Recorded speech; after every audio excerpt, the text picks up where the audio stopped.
Well, here we are with more dead people. As a matter of fact, tonight, they're deader than they were last week because they've been at it longer.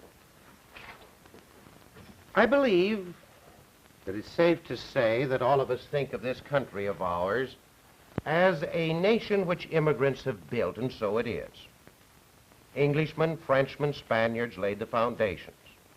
Then came Germans and Irish, Scandinavians, Central Europeans, North Europeans, Eastern Europeans, people from around the Mediterranean, Italians, people from the East, Orientals, Africans. And yet, as we run through this long list of immigrants, I doubt if too many of us often stop to think as to who is first in line. Now, that's what we want to talk.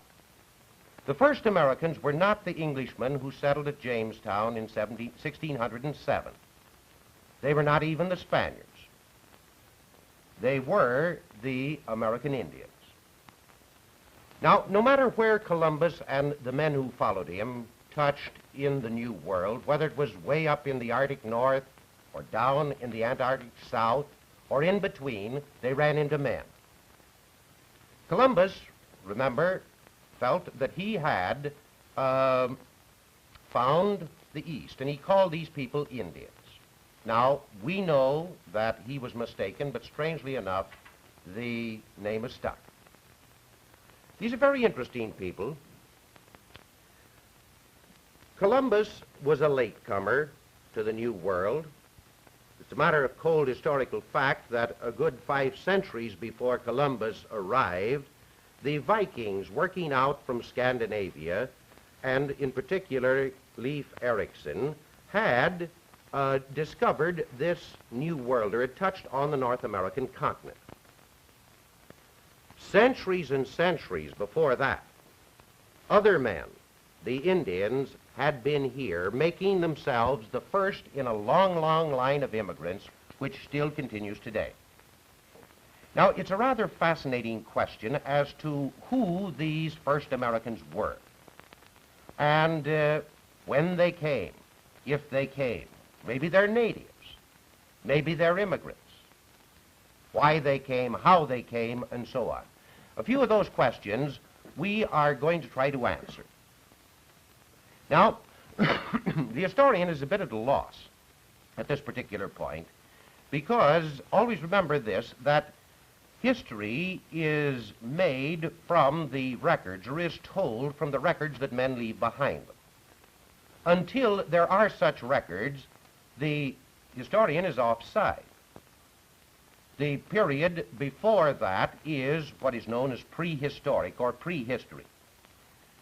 In this field, he has to have recourse to certain of his fellow scholars. He asks the geologist, for example, and the geologist will furnish him a certain amount of information about the age of the earth. The paleontologist, the paleobotanist will give him information about the early animals, about the flora.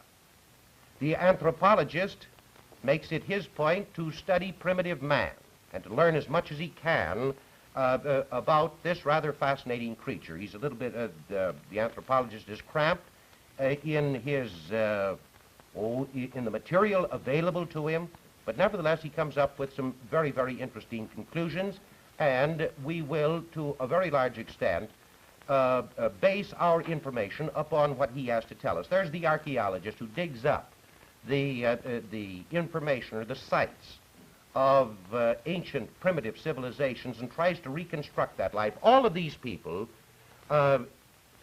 give information, and pooling that information, the historian is in a position to say something about prehistory. Now, I'll make one word of caution. What we say here, I think, is sound. It may not always be solid. In other words, in the state of research, such as it finds itself today, these are the majority, the most plausible conclusions. Now, tomorrow, there may be a new find which will upset everything which is said today. We have to leave that way open, and that's one of the reasons why we're going to kind of pepper this discussion tonight with such expressions as probably, possibly, it seems, and so on and so forth. I'm not trying to dodge the issue. I'm just trying to give you the story as it is. We are not absolutely sure. Now, let's go to these questions one after another, and let's start out with who. Who were these people? Oh, there have been a tremendous number of answers given. The early Spaniards were very interested in it, and they came up with a certain number of observations. For example, they brought up as the answer to who one of the stock early answers to such a question. The Indians, they were descendants of the lost tribes of Israel. Nobody accepts that today. Later, some rather fantastic stories, some rather interesting stories for that matter, were developed. There was this supposed continent of Atlantis. And in the course of time, it was overtaken by some sort of a catastrophe. And just before it sank down, just as it was more or less going down, gurgle, gurgle, gurgle, gurgle, you know, and the enterprising Atlantidans jumped in their little boats and made for the west and become the first Americans. The people who loved the Pacific were not to be outdone by the Atlantic group, and they developed the story of the fabulous land of Mu. And it, at a certain time, was the victim of a catastrophe, and the Muians, or the Lemurians, did very much the same thing, and they say they were the first Americans. Now, today, in general, nobody takes those early explanations, and even somewhat late explanations, seriously. Most scholars today are in agreement that the first Americans were Asiatics. Oh, there are differences as you read them. Some of them say that they were Mongoloids. Sort of early, what shall I say, early relatives of the Chinese, the Mongolians of today. Other people say, no, the American Indian is much too diversified a person to be a single racial stock. And they claim to find Negroid elements, even Australoid elements. At any rate, whether we make him a Mongoloid or whether we say that there are other influences that have been brought to bear, it doesn't really, for our part of the story, make a great deal of difference. In all events, he is an Asiatic. Now, whether the mixture with these other elements took place after he got to the Americas, whether a Negroid strain came over to the Americas and then mixed with a Mongoloid strain, that we'll skip. Who is he? He's an Asiatic. Probably, dominantly Mongoloid. Now, in saying who he is, we have answered the other one other question: whence did he come? He came from Asia. Now we get to the most interesting and the most tantalizing and the most unsatisfactory or unsatisfying question of the bunch: when did he come? Well, here we are. When the white man gets to the Americas, he finds among some very magnificent cultural acquisitions, he finds a certain number of very definite cultural deficiencies. For example, there are none of the common domesticated animals which the old world has known for centuries. There's no horse, there's no cattle, there's no sheep, and so on. About the only thing that they have in common by way of a domesticated animal is the dog. But these others, no. There is a lack in the New World of common domesticated grains and plants, bread grains like wheat, and so on, barley, millet, rye. The Indians no matter how far they are advanced, and some of them, as we'll see, have made rather important advances, the Indians are without such useful inventions known for a long time in the Old World as the wheel, as the plow. Now, we know, and the archaeologist helps us out and tells us that a number of these things, not necessarily the wheel or the plow, but the domestication of animals and grains, took place in what is known as the Neolithic age. And then, see, this is in contradistinction to the Paleolithic age.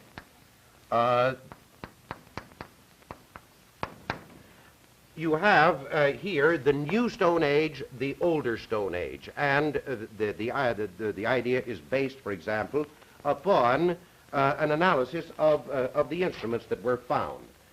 For instance, the instruments in the Old Stone Age, the Paleolithic, were much more rough, whereas you get something of polished stone in the New Stone Age, in the Neolithic. Now, we can date this pretty well. The Neolithic, somewhere around 8,000, 9,000 BC.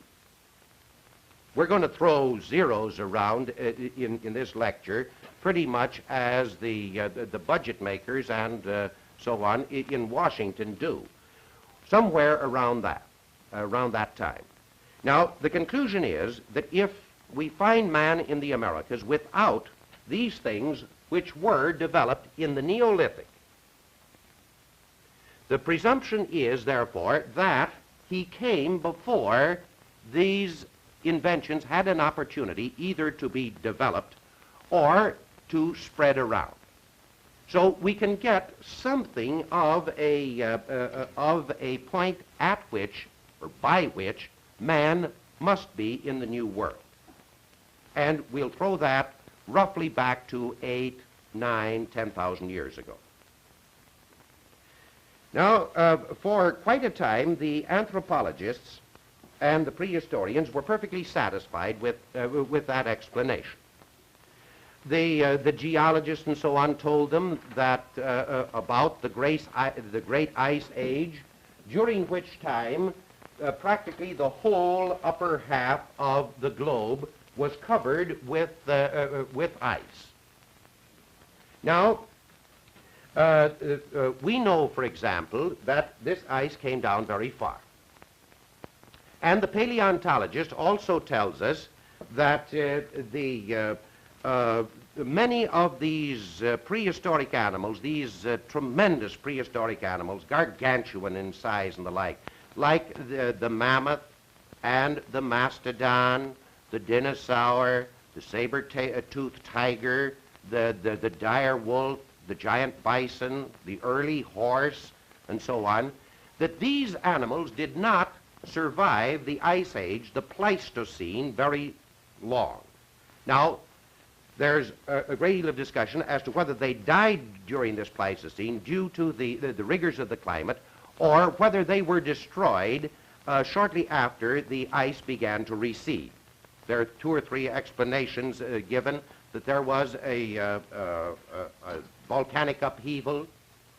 There's another explanation that there was some type of a pestilence and that they were destroyed by the tsetse fly. There's another explanation that is offered that man, using fire, helped to destroy them. In other words, burned the prairies and the like, or ran them over cliffs, and the result was that they disappear. Now, the other conclusion that the geologists give us is this, that during this Ice Age, and in North America, the last of the glaciations comes down pretty far. Maybe it'll be a little clearer on this other map over here. The last of the glaciations more or less sweeps through the Middle West, Ohio, southern Missouri, Kansas, and the like. They say that man could hardly have subsisted. And that fits in perfectly with what the anthropologists had told us. that he must have been in the Americas, oh, maybe about 10,000 years ago. They figure that it took about that long for the area to become livable by humans. So they were pretty well set. And then back in the 20s and in the 30s, there began to be a number of finds made, first around Folsom, New Mexico, then around Clovis, over in the Sandia Range around Albuquerque, and then little by little up through Colorado and all through this more or less western plains and intermountain area up as far as Alaska. Now, these Folsom men worked their arrow points, their spearheads and so on, in rather characteristic fashion. For example, I haven't got a Folsom point here, but your ordinary arrowhead, for instance, if you were to take a cross view of it, would be broken something like that. Now, the Folsom hunters pulled it down, put a groove in it, much like that.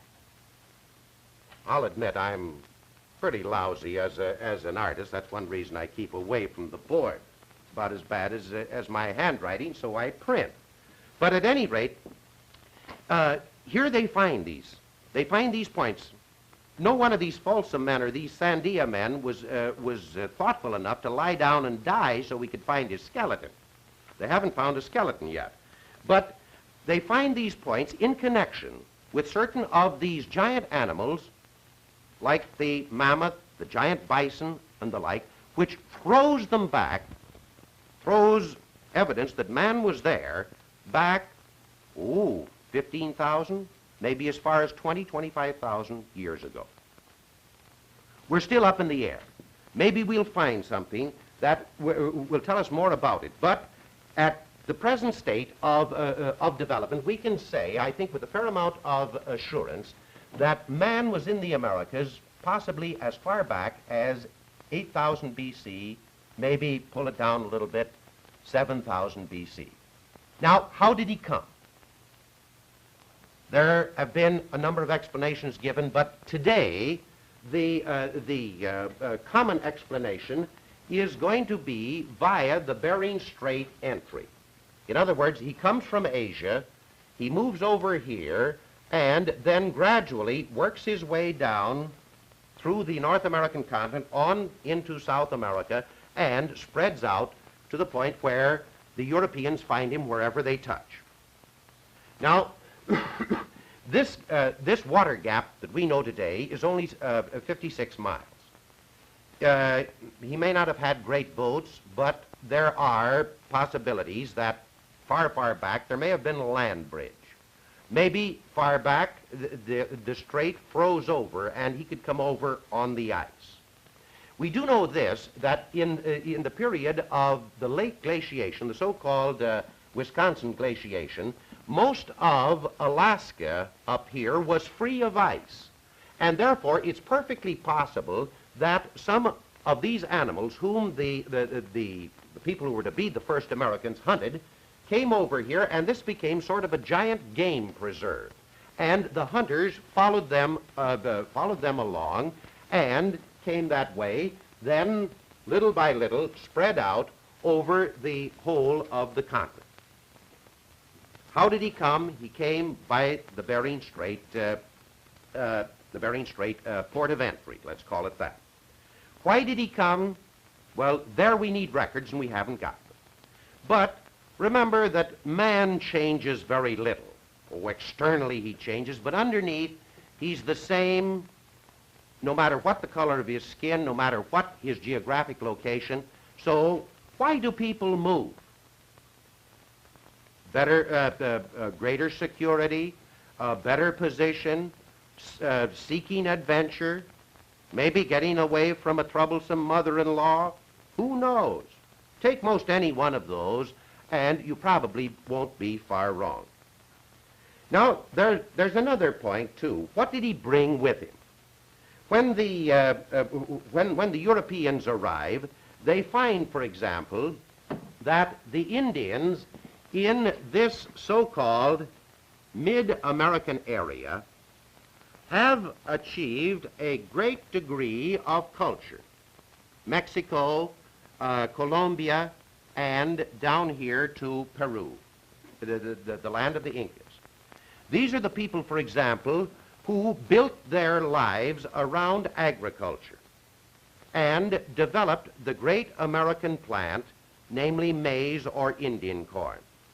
Now, working out from this area, knowledge of agriculture spread to various other areas, and in North America, for example, we have this region of the Pueblos up here. We have a region, the southern woodland over here. Both of these are quite highly advanced tribes. Then there's a region up here, the so-called northern woodland. The Iroquois are among the very important people, the Hurons and the Algonquins and the like. This region down through the middle, the Plains Indians, with whom we are very familiar due to the westerns and the movies and the like. A California Great Basin area over here, and a Fisher area here, and then this whole region up here, which doesn't come in to the American story to any great degree, the Eskimo. Now, this central area, this nuclear area, whose life is to a very large extent built around agriculture and built around particularly corn, cultivated with very crude instruments. This is the region which has a great many contributions to make. Now, we're inclined to think, I believe, that the Europeans brought everything to the New World. Actually, there's an amazing list of plants and even of inventions. We'll call them inventions. They may not be mechanical inventions. Inventions which the Indians had waiting for the Spaniards and the Portuguese and the other Europeans. If we were to run through this list, you would really be amazed. We've got a few of the things here which the Americas gave to the rest of the world. One of the most important is corn, Indian corn. We're inclined to think, for example, that our old friend here, the Murphy, that's supposed to be the Irish potato. Well, now, did you ever know that the Irishmen got it from the Americans? And even though the Irishmen have more or less put their trademark on it, it's still an American product. The sweet potato. This is a rather handsome sweet potato, but developed by the American Indians. Then such things as a whole family of gourds, the pumpkin, the squash, the calabash, and so on. Beans, particularly the red bean, the frijol. Then lima beans and so on and so forth. All of these were waiting for the European as they began to get around. Such things, for example, as the tomato is an American contribution. Now, before somebody contributes this to us, we'll put it in a safe place. Pineapples, strawberries, various types of nuts. In other words, did you ever stop to think that it might have been pretty dull at one of the medieval tournaments? Oh, it might have been rather quiet, too. Nobody would have been going through the stands hollering peanuts, popcorn, chewing gum, cigars, cigarettes, chocolate bars. None of those until they had discovered America. Great contribution that America has made to the entertainment world. It's sort of a side contribution and the like. Now, then such things as rubber, the hollow rubber ball, drugs, the whole coca family, quinine, ipecac, and down the line. Then a very useful thing, probably they had the Navy in mind when they did it, the Indians of the American forest developed the hammock. In other words, you couldn't lie on the ground down there in the Amazon forest with the creepers and the crawlers, so they got themselves up. These were extremely ingenious people.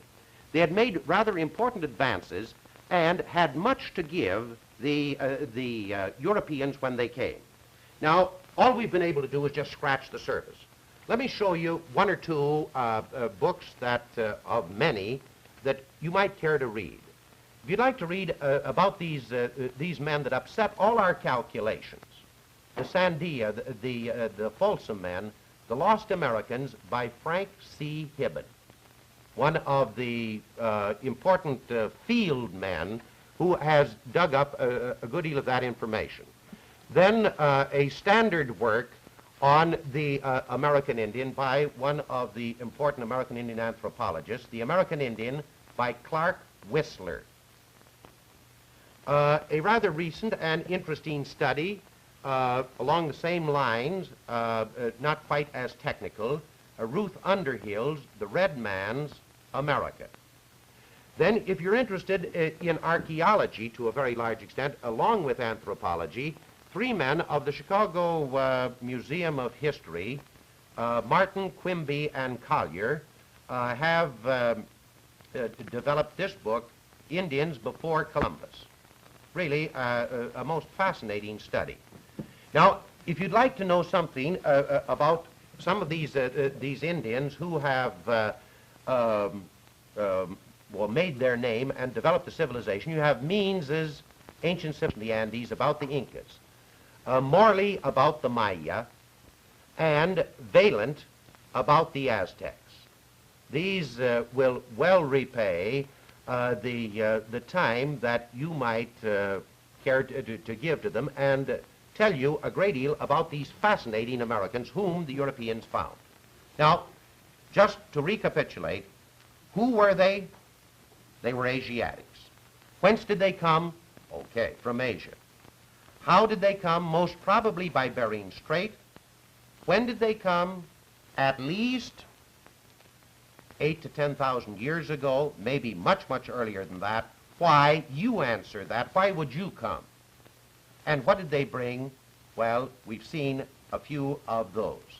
Now, next week, our story is that of the surprise that was in store for the Spaniards when they began to poke around. So be with us when we're not going to sing it, but when the theme is fairy tales can come true, it can happen to you. It happened to the Spaniards.